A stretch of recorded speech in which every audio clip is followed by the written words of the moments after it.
Indonesia Raya. Aduh. Penutupnya aja nanti ya. Habis film terakhir. Monggo Mas Eko. Ada fermentasi jamu, ada fermentasi pisang, silakan ambil dari di sana. Ada seruni, mbak seruni, buah seruni. Ada fermentasi.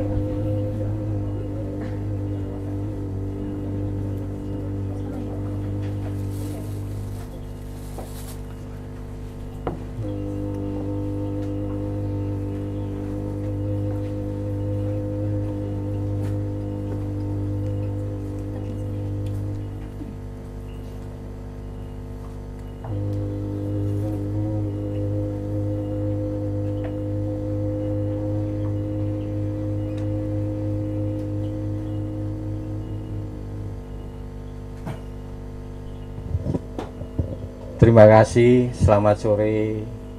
Selamat sore semuanya. Selamat sore Mas Iwan, terima kasih Mas Iwan, terima kasih Bunda Yani. Terima kasih semuanya yang telah hadir di sini. Monggo Mas Supri. Saya berterima kasih sekali diperkenankan untuk ngomong di sini. Saya akan memulai apa yang akan saya bicarakan ini mengenai sesaji memuliakan bumi. Itu yang saya ambil dari Serat Makukuhan, itu dari era Medang Kamulan. Jadi ini sedikit cerita dongeng dulu ya, sedikit cerita dongeng. Di era kerajaan Medang Kamulan itu Sang Prabu Makukuhan memohon kepada Sang Hyang Pramesti Guru untuk diberikan tanaman-tanaman yang keren, yang bisa menghidupi dan mensejahterakan rakyatnya.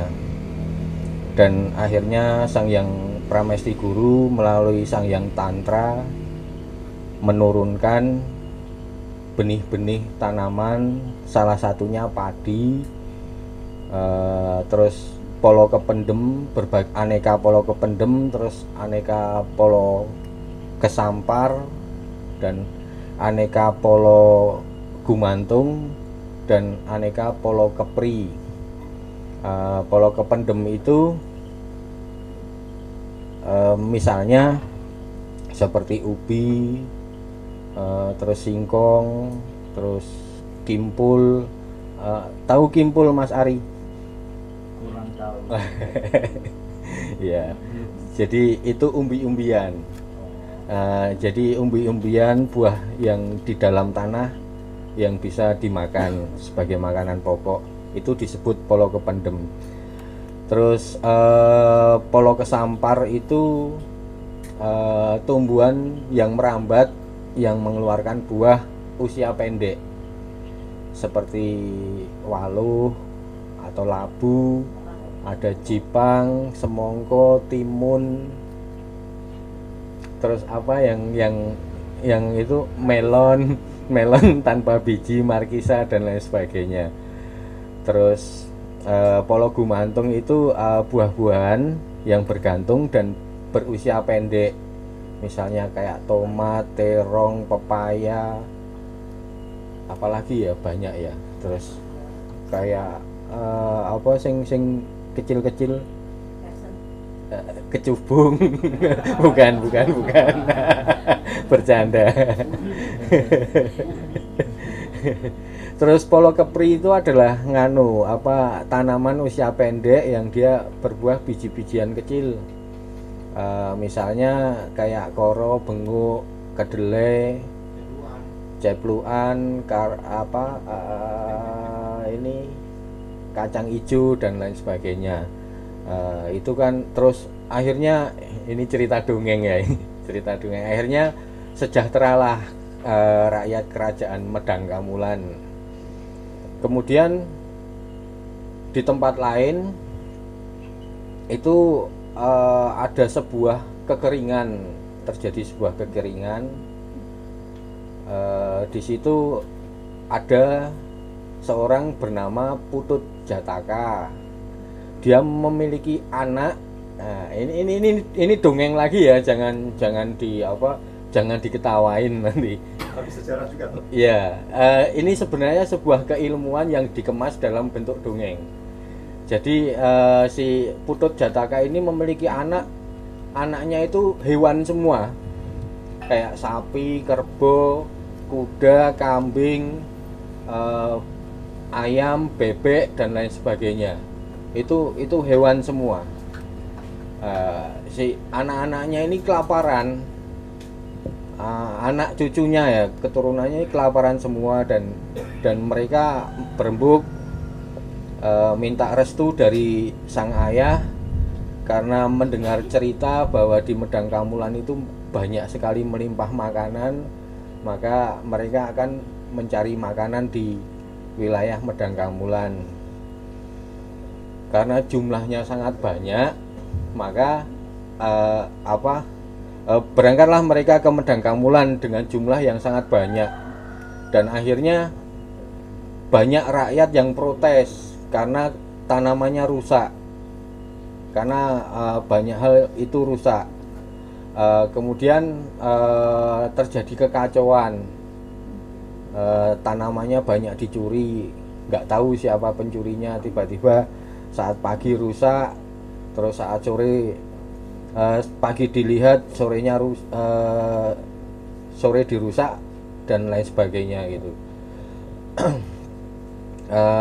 Kekacauan ini kemudian sampailah ke Sang Prabu Makukuhan.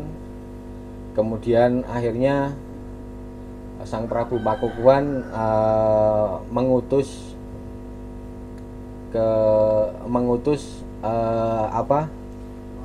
ajudannya atau mengirim utusan, yaitu Rake Jagaparing. Itu diutus ke sebuah desa bernama Dadapan untuk menjumpai seorang guru atau empu di sana yang bernama Empu Kanda, Empu Kondo. Dari situ terjadi dialog, dan akhirnya pahamlah si Empu Kondo tentang permasalahan yang ada di kerajaan Medang Kamulan, karena ternyata diserang oleh banyak sekali binatang yang merusak tanaman. Kemudian Empu Kondo ini mengutus anaknya bernama Dyah Sengkan dan Dyah Turunan dengan dibekali sarana towong dan kentongan. Lah ini peraganya ini towong, jalangkung. Ini towong, ini peraganya, dan kentongan yang diukir dengan kepala kala, tapi anak buah kala.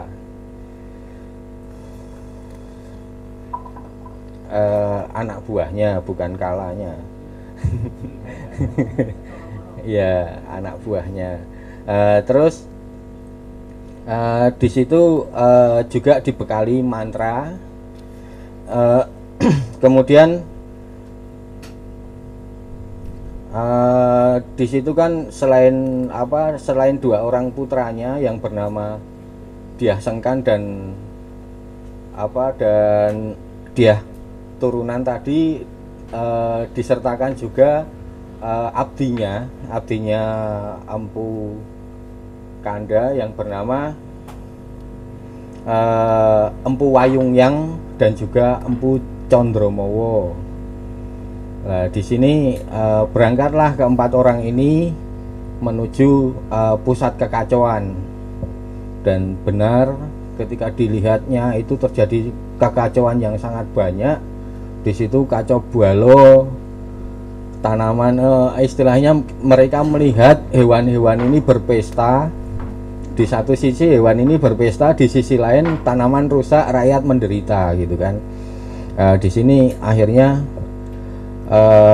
si empu wayung yang tadi dia matek aji. Empu wayung yang ini matek aji, dia matek aji, kemudian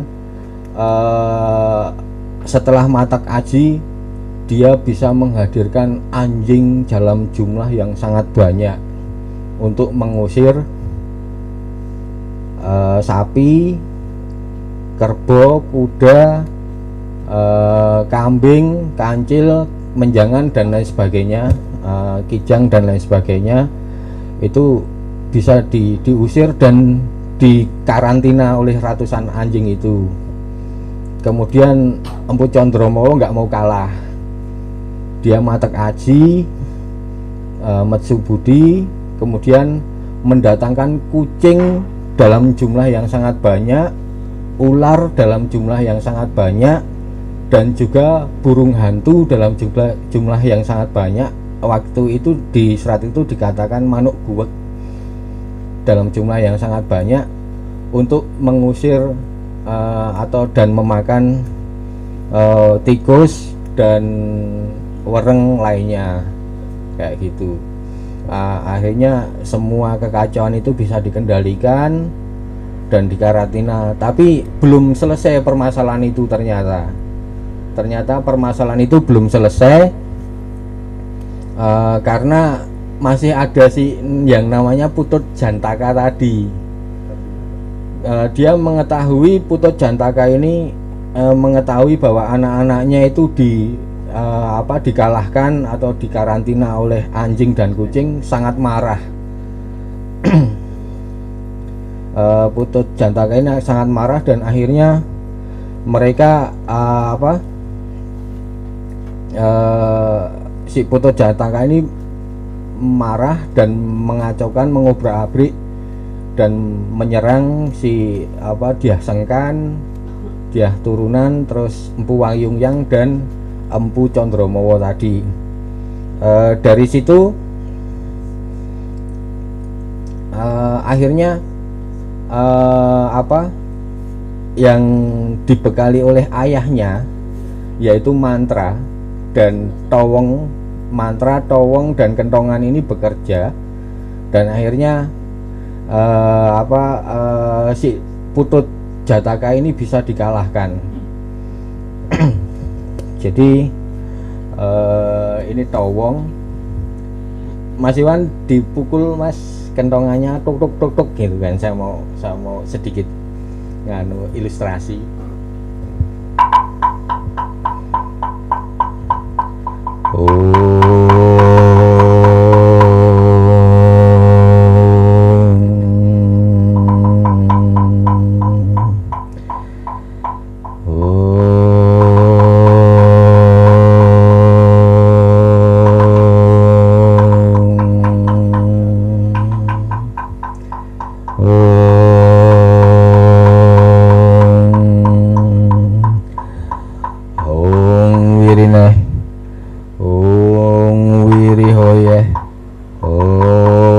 Masrana Maswaha. Itulah mantra yang digunakan oleh Dyah Sengkan dan Dyah Turunan. Yang satu membawa kentong, yang satu membawa towong untuk mengalahkan Putut Jataka, dan akhirnya Putut Jataka menyadari dan dia kalah, dan dia menyadari dan memohon ampun dan dia memohonkan ampun juga untuk anak-anaknya supaya dimaafkan. Akhirnya di situ terjadi sebuah kesepakatan, semua anak-anakmu nanti akan jadi binatang piaraan manusia. Terus untuk menghargai kamu akan aku buatkan simbol, yaitu keris putut sajen untuk menghargai kamu gitu kan. Jadi kemudian setelah itu terjadilah sebuah tradisi memuliakan bumi, memuliakan tanaman, terus memuliakan alam, dan tetap menghargai siapa yang sudah merusak tadi, tetap dihargai, sehingga keadaan menjadi harmonis. Dan yang sudah merusak tetap merasa, loh aku udah berbuat menyalahi aturan, aku sudah berbuat menyakiti, merusak, melukai, kok aku tetap dihargai. Akhirnya si Putut Jataka pun merasa bahwa hidupnya juga dihargai. Dia tidak merusak lagi, tidak memerintahkan anaknya merusak lagi, dengan simbol wiwitan, dan juga di situ disertakan dengan keris Putut Sajen. Begitu sedikit dari saya minta maaf apabila banyak salah. Saya di sini tidak bermaksud mengajarkan atau mengajari apapun. Saya hanya sekedar membaca dan memberikan dongeng pengantar acara ini. Terima kasih, saya kembalikan kepada Mas Iwan. Monggo.